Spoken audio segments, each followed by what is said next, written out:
Welcome, everyone. Thank you so much for joining today. My name is Maria, and I'm the Women Who Code Leadership Fellow at the Women Who Code Emerging Tech track. Today's session is using artificial intelligence in computational biology, and I'm very excited to welcome our amazing speaker today, Ivana Jelic, who's going to tell us more about this very interesting subject. Ivana Jelic is a science program manager on the single-cell biology team at the Chan Zuckerberg Initiative, responsible for computational biology strategy. She has an extensive background and experience in mathematics, statistics, data science, and machine learning. She's passionate about building bridges between machine learning, data science, and the Chan Zuckerberg Initiative's single-cell biology communities. Her work engages with the community on open computational challenges such as data integration, label propagation, standardization, benchmarking, and more. Ivana's previous research was focused on natural language processing and the implementation of the state-of-the-art machine learning and data science solutions in support of accelerating scientific discovery and unlocking insights from scientific publications. Ivana, thank you so much for joining us today. I'm personally very excited to hear more of what you have to share with us today. I will now pass the session over to you. Hi, thank you so much, Maria, for invitation and for a kind introduction. I will share my screen.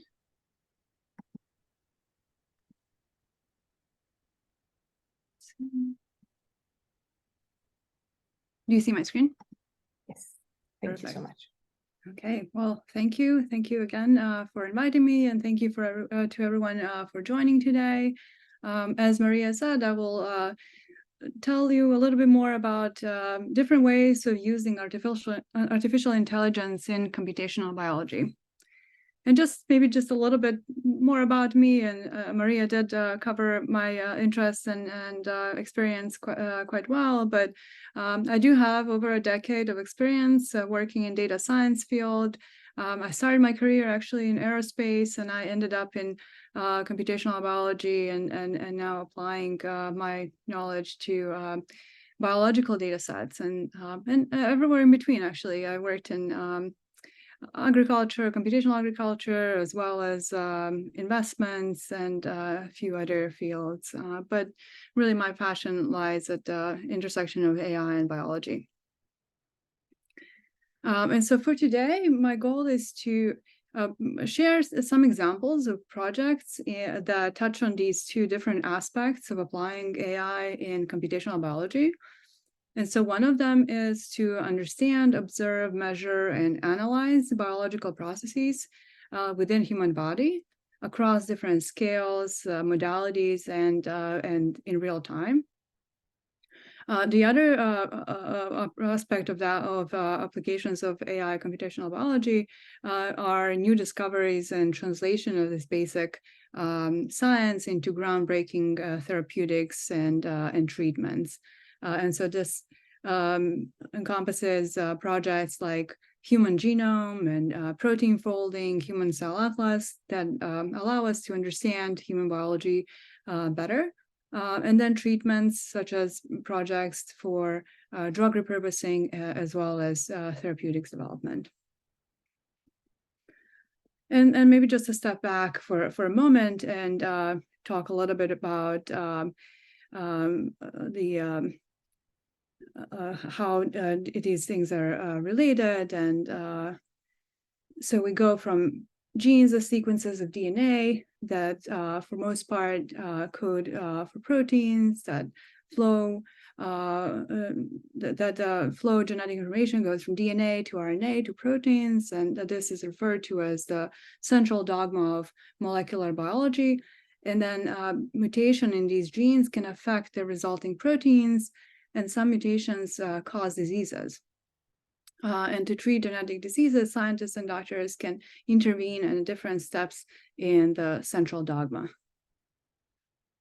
And so I included here two plots that describe the sort of pace of number of sequences that are generated over time. And you can see that this is increasing tremendously as the cost of sequencing is decreasing. And so as the cost is continues to decrease. These volumes of sequencing data are exponentially increasing, and the exponential growth in the number and size of available bioinformatics data sets pose many opportunities for gaining insight into human health and disease, and in turn unlocking mysteries of cells, but also providing a lot of challenges, computational challenges for researchers to tackle.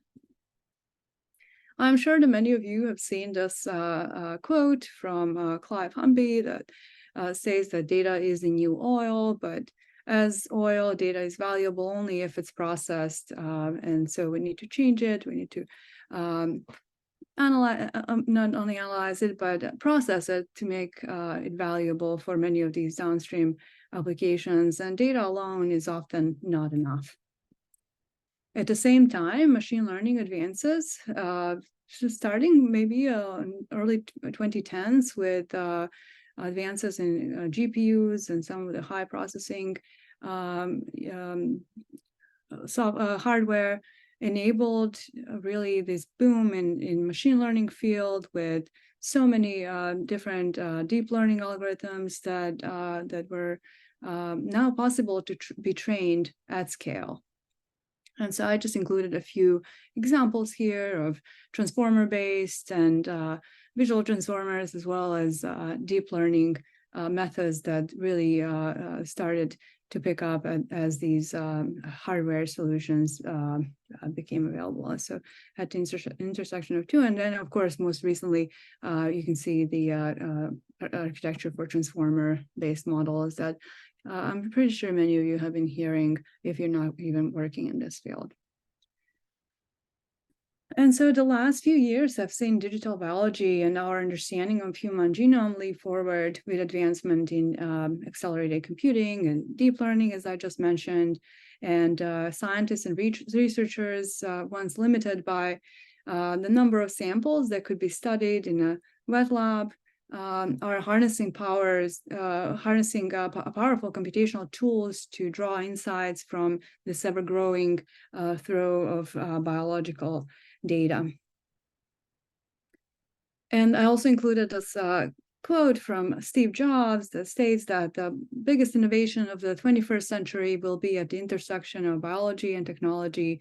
A new era is beginning. And so this is the field at the intersection of biology and AI and all of the data that have been harnessed and generated in past years. That will just fuel all of the new developments and help us better understand both human health and disease.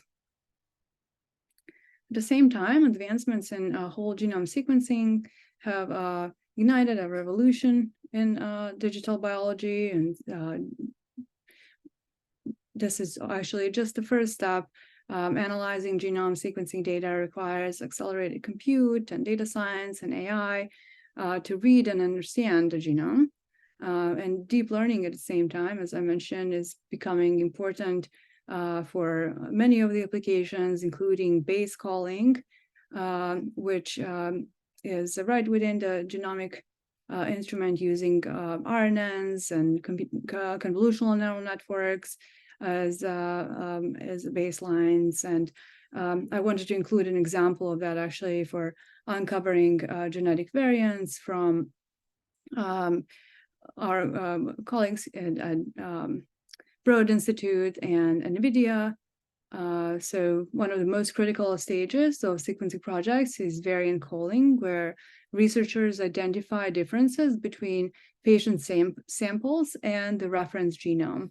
And so this helps clinicians determine what genetic disease a patient might have, or help researchers look across a population to discover new drug targets. And so these variants can be single nucleotide changes, small insertions or deletions, or complex rearrangements. And you can see on this slide how GPU optimized and accelerated solutions are increasing speed of analysis and enabling much more accurate approaches for variant calling, and many of them are deep learning based, as the deep variant, for example, from Google, that uses convolutional neural network architecture for variance calling. And then there's an example of NVIDIA's Parabricks suite of tools that accelerates these methods up to 80 times, which is extremely significant. And there's an example there that states that what used to take 16 hours now takes less than 5 minutes. And so it's a tremendous acceleration and enabling researchers to really perform their work at scale and much faster and more accurate than before. Another example of an impactful project in this space is another one that I'm certain many of you have heard, AlphaFold. This is coming from DeepMind, and inside every cell in your body, there are billions of tiny molecules that are called proteins, and they're hard at work. They allow your eyes to detect light, your neurons to fire, and unique instructions in your DNA to be read. You can think of them as building blocks of life, and currently there are over 200 million known proteins, with many more found every year. And each one of them has a unique 3D shape, which determines how it works and what it does. But figuring out the exact structure of a protein could sometimes take years and millions of dollars, meaning scientists were only able to study a tiny fraction of them. They slow down research and ability to tackle diseases and find new medicines. Until recently, where a team at DeepMind developed AlphaFold project. And for those of you that may not be familiar, the protein folding occurs in cellular compartment called the endoplasmic reticulum. And this is a vital cellular process because proteins must be correctly folded into specific three-dimensional shapes in order to function correctly. And so why is this important? Unfolded or misfolded proteins contribute to the pathology of many diseases. And AlphaFold, this AI system that was developed by DeepMind, predicts a protein's 3D structure from its amino acid sequence, and it regularly achieves accuracy competitive with experiment. By developing this accurate protein structure prediction algorithm, coupled with existing large and well-curated structure and sequence databases assembled by the experimental community, AlphaFold is accelerating advancement of bioinformatics and fuels this genomic revolution. And they just recently published an updated model, which shows significantly improved accuracy and expands coverage beyond proteins to other biological molecules, including ligands. I included links to all these projects for you to explore further if you're interested, but for interest of time, I'll keep going. I did include a few of the quotes just to showcase the impact of these projects from their website. And so this will be one of the most important data sets since the mapping of human genome, and again, showcasing the tremendous impact of these methods in terms of speed and accuracy. And you can see here an example of what used to take months and years to do. Now AlphaFold was able to do in a weekend. And as I mentioned earlier, so the AlphaFold is helping researchers uncover how protein mutations cause diseases and how to prevent them. And so this is another article that describes application of AlphaFold and how it helped understand the faulty proteins that are linked to cancer and autism. Another excellent project that came out of DeepMind and was published fairly recently, just a month and a half ago, is MeSense. It's a new AI tool that classifies the effects of 71 million MeSense mutations. And so this is uncovering the root causes of disease and one of the greatest challenges in human genetics, with millions of possible mutations and limited experimental data. This is largely still a mystery which ones could give rise to a disease. And so this knowledge is crucial to faster diagnosis and development of life-saving treatments. And so the team at DeepMind released this catalog of MeSense mutations, which where researchers can learn more about what effect they may have.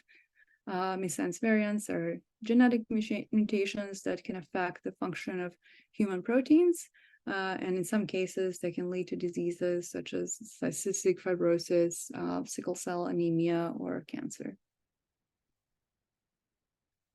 Now, I would like to switch over to another project. So this is Human Cell Atlas, which is aiming to map every cell type in the human body and transform our understanding of biology and disease that could in turn lead to major advances in the way that illnesses are diagnosed and treated. Human Cell Atlas is an international collaborative consortium that charts the cell type in the human body and across time, from development to adulthood and eventually old age. This is enormous undertaking and larger than the Human Genome Project even, and charting all the cells in the human body is a tremendous project that, of course, requires collaboration across many groups, as this one does. And just a fun fact for those of you that may be interested, there's an estimate of 37 trillion cells in human body. This is already happening. So there are cell atlases and census that have been published for many different organs. Lung cell atlas, for example, was published a few years ago. And this brain cell census was published just last month. And so this is a recent work from Allen Institute for Brain Science. It's published in Science Journal. This is a new catalog, a detailed catalog of thousands of cell types that populate the human brain, and these findings appeared in 21 papers that were published in Science Advances and Science Translational Medicine. This new work used single-cell molecular approaches to identify more than 3,000 distinct neuronal and non-neuronal cell types within the developing and the adult human brain. Individual studies also compare cell composition across samples from 75 people and 8 cortical regions, and across humans and 4 non-human primate species. And so ultimately, the goal is that these atlases will provide a good understanding of what the normal brain looks like. And when used as reference, these atlases can serve as basis for understanding which cells are affected in disease and when. And on that note, Cell by Gene is a product that is developed at Chan Zuckerberg Initiative, and it's the largest collection of single-cell data sets with 58 million cells from over 1,000 data sets and over 700 cell types. This tool makes these data sets accessible to anyone, and so anyone can go and to our website and either download data sets or interact with them directly within the platform. And so this is a gene expression feature. One can also access these data sets programmatically using Census API, both in Python and R.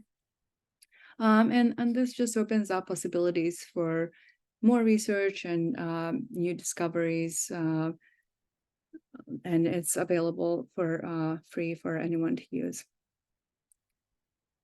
And so some examples of questions that can be answered using these data sets are listed here. So linear tracing and cell trajectory predictions. So this is to track migration, proliferation, and differentiation of specific cells that enable disease model establishment, drug screening, cell plasticity, research, and personalized medicine development from a molecular and cellular biology perspective, finding cells that are responsible for organism level phenotypes, understanding functional diversity among cells, spatial transcriptomics, cellular or subcellular control, so measuring gene activity in a tissue sample and mapping where the activity is occurring. So this allows to identify specific compartments or regions in tissue with a differential transcript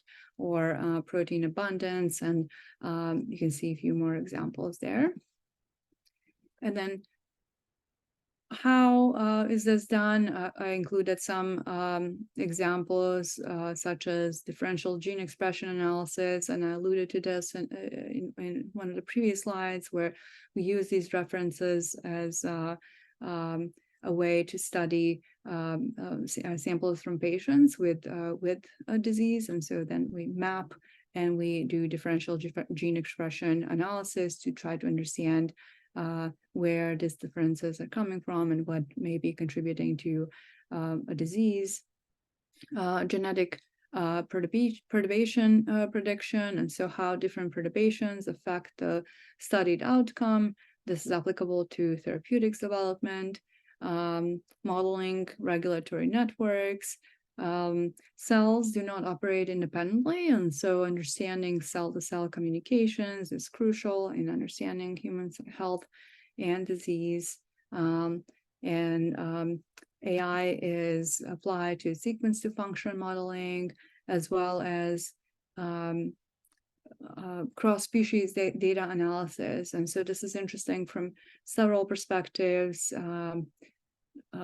comparing data between different species, but also using it as a sort of translation between different species. And again, this is applicable in therapeutics domain. And so we are experiencing a true paradigm shift. Traditionally, biology has been hypothesis-driven, and now it's data-driven modeling methodology. So we start with higher-order hypotheses, large-scale data generation, and then we train generally these machine learning models or incorporate data into an existing model, and then interrogate a machine learning model to extract insights about the system and then discern the underlying biological principles. This shift will be increasingly pronounced and allow accurate modeling of biomolecular systems at the granularity that goes well beyond human capacity. I also wanted to touch a little bit on some of the machine learning models and evolution that we've all been witnessing, and this is particular to NLP, but really applied to other domains as well. And I'll tie this into biology in a moment. But we started with rudimentary models that predict the next word in sentence based on the frequency of word pairs or word bags in training data years ago, and these methods are called wordgrams. And we moved into convolutional neural networks that are models that analyze text data and imaging data by considering relationships between adjacent either words or windows within a fixed window. Then we moved into some of these recurrent neural network methods up until 2017, where attention mechanisms became really popular and groundbreaking, and we've seen projects and methods like BERT and GPTs really take over so many different domains and have been successfully applied in many domains and to many problems in those domains. And LLMs, and so these are the transformer-based models, type of neural network that acquires the ability to generate text mirroring human language by leveraging vast amount of textual data. And so there are two flavors of these methods that are popular and successfully applied to many different applications. And so one is BERT, which is really the encoder part of transformer architecture, and then the other one is GPT, which is the decoder component of that. And so modeling molecular biology requires what these LLMs excel at. And so that is learning statistical properties of intricate, noisy sequential data to best predict such data from lossy representations. And so this takes us into foundation models in biology, and I'm really excited to share the SEGPT and Bo Wang from University of Toronto published this work recently, a model called SEGPT, so that stands for single cell GPT, which is a foundation model for single cell transcriptomics, chromatin accessibility, and protein abundance. This project was trained, or this method was trained on single cell data from over 30 million human cells and over 60 data sets from cell by gene. And the model learns embeddings of this large cell by gene matrix, which provide insights into underlying cellular states and active biological pathways. They infuse domain knowledge into training, and they then fine-tune it to numerous downstream tasks, including batch correction, cell annotation, perturbation prediction, and many more. Why is this important? This is, I didn't mention, but this may be intuitive that when we try to build these atlases, we need to integrate data from many different labs and many different technologies. And so removing batch effects that come from these differences that are non-biological is absolutely necessary and crucial in order to combine all the data while retain biological variants across these different data sets. And cell annotations, again, these data sets are annotated at different granularities, and so being consistent about that, or predicting cell types of data sets that may not be annotated can be done with methods like this. And I mentioned perturbation prediction earlier, that can be used in therapeutics development, for example. This is, of course, just one of the models. There are many others that have been published in past 2 years. And so SC-BERT is another example. Universal cell embeddings from Stanford is another one. Informer, GeneFormer, and so on. And so this is a very active area of research. And I work in this space as well, and it's really exciting. And there's many more, or much more to do still in this space. We're just scratching the surface, I think. I mentioned applications for curing, managing, or preventing diseases, or therapeutics development, as well as drug repurposing. And so we're partnering with Marinka Zhitnik from Harvard on 2 projects. And one is this unified ecosystem of AI-powered API endpoints, which aims to develop ecosystem of AI-powered APIs, data and model benchmarks, and large-scale pre-trained AI models that integrate cell census and therapeutics commons, which is developed by Marinka's lab. With the goal to catalyze single-cell research on new therapies using single-cell atlases that provide a missing link between genes, cells, and therapies. And this second project, which is contextualized learning for drug repurposing, with a goal to train a deep learning model that learns contextual representation for drug repurposing in rare diseases specifically, with biological contexts that are defined by cell types. And this is, again, using cell census data from cell by gene. These projects come with a lot of challenges and opportunities.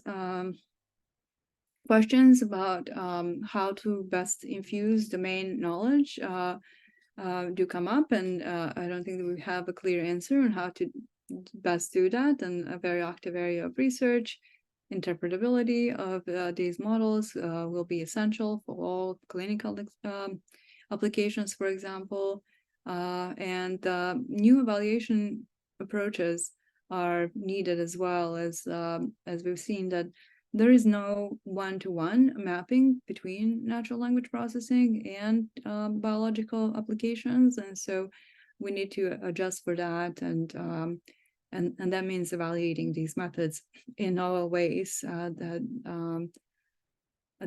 we don't really have, and so that's another active area of exploration for many of these labs. Standards around sharing and really making all these methods accessible. As I mentioned, many of them require large computational resources, and democratizing access to these methods is essential to really enable communities to build off of each other's work and really make advancements in these domains. And so measuring human biology at the level of the building block of life is a goal of many of these projects, including my own work. And so this is done at different scales and layers, and really exciting times ahead as we move between these different layers, but also try to connect data and representations between these different layers. And so I mentioned genomics and transcriptomics and proteomics, but we're just now getting started with data generation efforts in metabolomics and connecting this with phenomics and phenotypes, and environmental factors will be essential in order to build these representations of cells that can then be applied even more successfully to some of these downstream tasks. And these models will vastly accelerate research and innovation and foster precision medicine applications. And so with that, I would like to thank you for your time, and thank you for joining and listening, and I would like to answer any questions if you have some.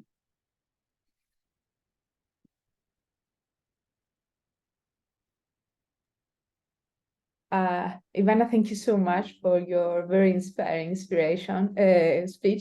It was great to hear more about computational biology and AI and how it is used. We have some questions on the Q&A. So, okay, so we have a few questions about people that are just starting their careers. So, what advice would you give to someone starting their career in computational biology based on your own experiences and insights to help them succeed and also make a meaningful impact in the field? What's your advice? How can someone start?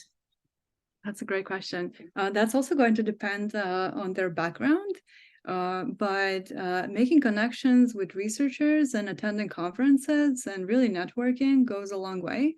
I've learned, and so I still do that, and I try to connect and learn from others constantly. Reading about the cutting edge research and using social media in that way. I get a lot of value from LinkedIn and Twitter and some of the other social media social networks where I follow people that publish a lot about topics that I'm interested in, and so really setting up your social networks in a way that you get a lot of value is a good way, and reading about cutting edge research and connecting and then applying too. It's one thing to learn about these methods, but applying them really helps learn how to how they work and how can they best be tweaked and so on.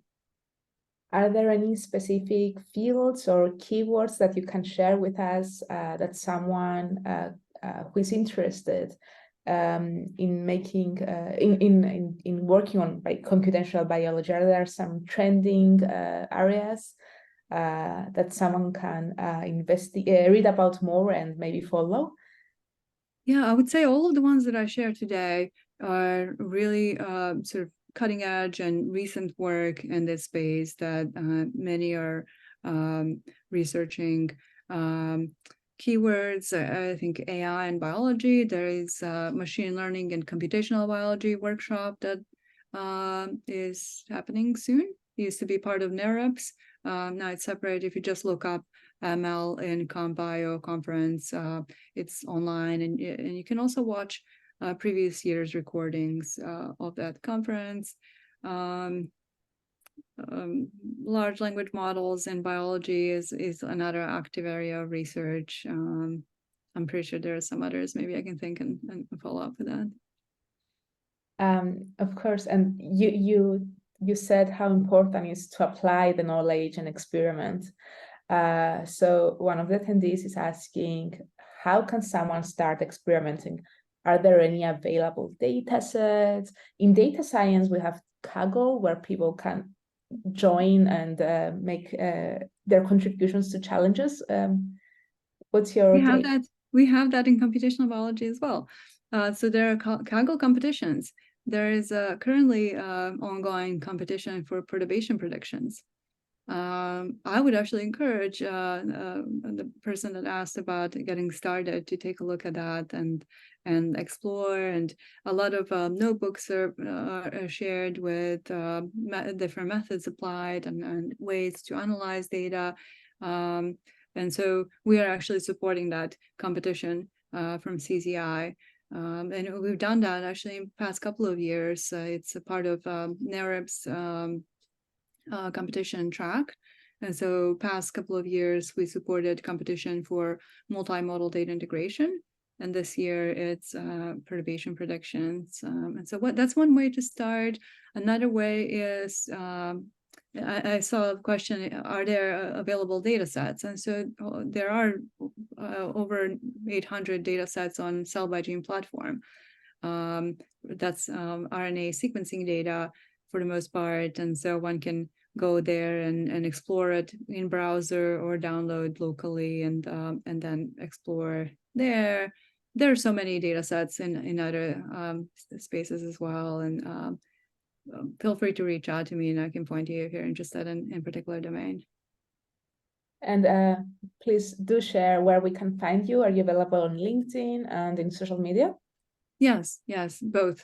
Yeah, probably LinkedIn is the easiest way to reach out.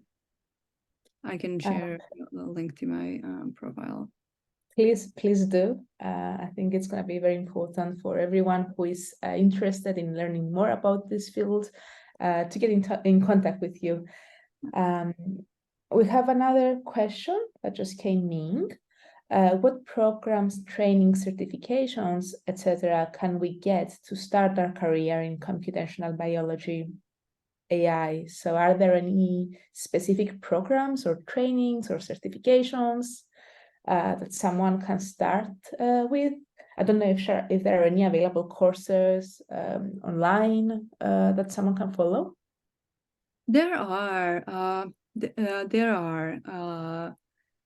So I think there are a lot of different aspects of it too, and computational biology encompasses a lot of different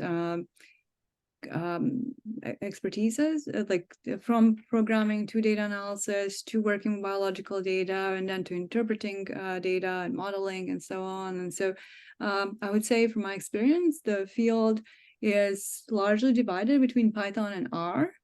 And so that's Python and R programming, depending on what one prefers. I work in Python largely, but there are a lot of colleagues that work in R as well. There are amazing courses on Coursera for deep learning and machine learning. And so Andrew Ng and his group has data deep learning specialization, and so those are wonderful courses. And then for computational biology and working with biological data, there are courses as well, but I think going back to doing, there are certain packages that are used for analyzing data, and they have demos, and they have sort of like a recipes on how to work with these data sets. And so I would follow those. I would maybe like start with, depending on which programming language, but looking up like ScanPy or Seurat or some Bioconductor, some of the packages and frameworks that are used for analyzing data, and then starting with their tutorials is probably a good way to get started.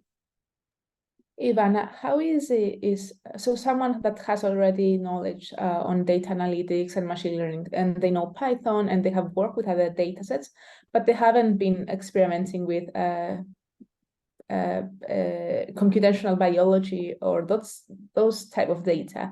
How difficult is for someone to enter this domain? And what else someone needs to learn?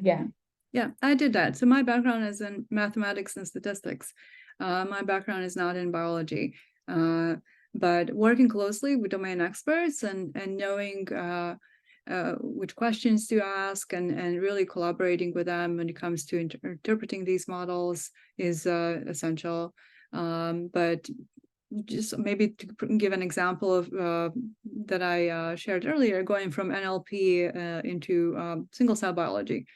In NLP, we work with words and documents, right? And if you think of the matrix of like a document by word, in single cell biology, we have the same matrix with cell by gene, because each cell has expressions of 20,000 plus genes in a given cell type, and so you have some words that are occurring in particular documents, and so more or less the framework is the same.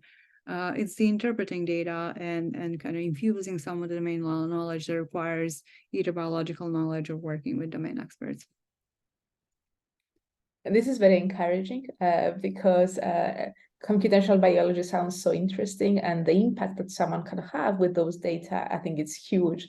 So thank you for sharing, and I think this can be motivating for many people to try it out and maybe do some online challenges and see how they find it, and why not transition to such an important field. Ivana, we have another question, which is a bit more on a higher level. So as an expert in computational biology and its intersection with AI, how can we ensure that the benefits of AI in computational biology are accessible and equitable across diverse research communities and regions? So how can we ensure that no biases are created? Yeah, and I didn't hear that in a question, but that's another topic for both conversation, maybe for another talk as well. Like incorporate many of the data sets that are generated up until now are heavily biased towards certain populations, and so this is mostly European ancestry and maybe like mostly many of the data sets contain samples from patients from European ancestries, and so ensuring that we have diverse data sets to begin with is very important. And so at CZI, we funded efforts to generate data from underrepresented groups so that we can incorporate that, and more efforts like that will be important. That's on one hand. So data generation and making sure that we're training models on representative data is very important, and we're putting in place some efforts to diversify these data sets. And then on the other hand, making these data, and this is what I probably heard in the question, is how are we planning to make these models and analysis accessible to others? And so we are trying to do that through tools that we're developing. And so Cell by Gene is one example of that, both for data analysis that can be done in browser, but also making these data sets processed in standardized ways, so that that removes maybe like some of the pre-processing that researchers need to do, and we work with groups that generate data to pre-process and wrangle all of the different data sets that come from different labs, so it's all in the same format and in the same schema, and so then it can be accessed either through website or APIs like cell census.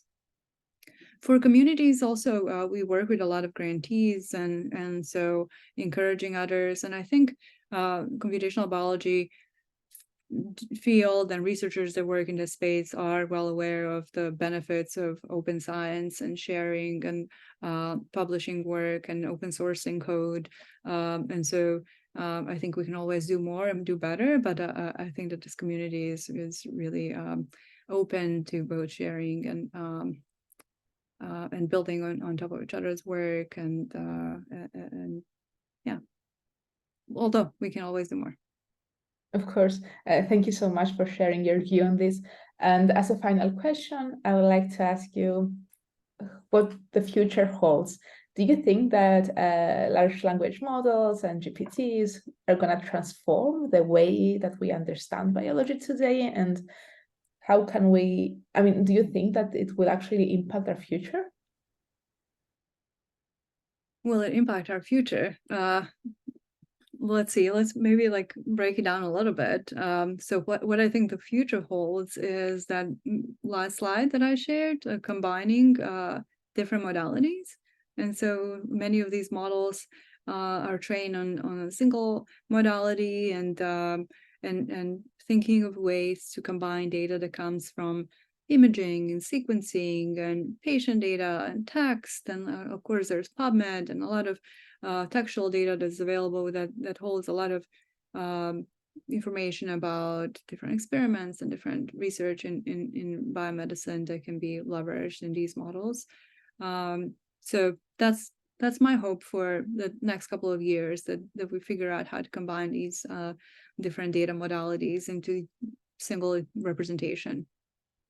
Will it impact our future? I think so, and I hope so. I hope that we'll be able to learn more about our health and what causes diseases, and that research can then be used in therapeutics development. And I do anticipate that we'll see more of that. Because we have heard a lot, I mean, since we started understanding proteins and visualizing them, people are saying that we'll soon be able to cure diseases. Are we that close? I mean, soon. What is soon? Yes. Of course. Yeah, it's really hard to tell. I think that this technology will enable a lot of technological advances and therapeutics development and drug repurposing. We saw a lot of examples, like Marinka's group, for example, from Harvard, is doing a lot of work in that space, and there are a few others, and they're really showing a lot of promise. But it's hard to tell when we'll be able to cure diseases and how exactly. And then back to your question about GPT, will that enable it? And LLMs, they're certainly really good for processing sequencing data and textual data, but I think that we'll probably need to combine them with some other methods that are maybe more probabilistic, or they can in which we can infuse more domain knowledge, like graph neural networks, for example. It's another really good example of methods that are successfully applied in this space. So it's probably going to be a combination of all of those methods and then maybe something new.